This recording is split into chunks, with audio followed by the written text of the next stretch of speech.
Selam aleikum hoxh. Kur ke dyshime gjatë abdesit, sikur s'ke la x gjymtyr, si t'ja bëj? Wa aleikum assalam wa rahmetullah. Nëse ndodh që dyshon për një gjymtyr, pra nuk e ke lar, atëherë lan atë gjymtyr dhe i lan edhe gjymtyrët e tjera më pas. Pra për ta ruajtur edhe radhitjen. Po normal unë këshilloj çdo njërin që mos me hap portën vezveseve. Mos me u tall shejtani me ty. Se shejtani mundohet që t'ja vështirësoj robit namazin. Si t'ja bëj të lodhshme. Pra do marr abdes, thot, pse se e le gjysore në abdeshane. La 1 herë, 2 herë, 3 herë, 5 herë, 10 herë.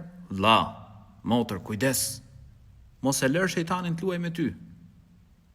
E lave gjymtyrën 1 herë, e lave 2 herë, e lave 3 herë boll. Profeti a.s. e ka qortuar atë që shton mbi 3 herë. Ka vëllezër ose motra për shembull edhe në namaz.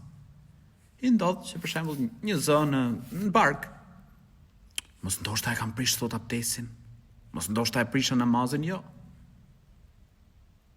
Nuk lihet namazi përderisa ti pra nuk dëgjove zë ose nuk dëgjove erë.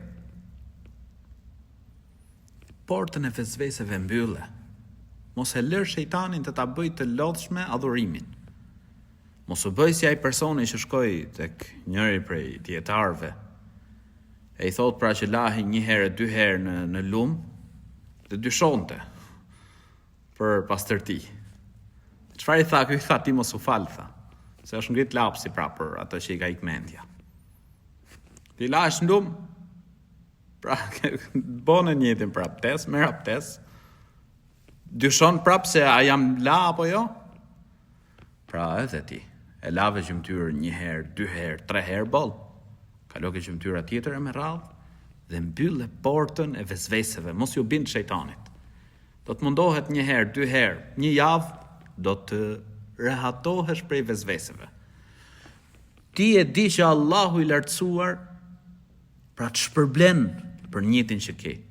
Zoti i gjatësisë e di që ti njëtin e ke me marr abdesin në formën më të mirë. Atëherë çfarë ke? Pse do me u bind shejtanit?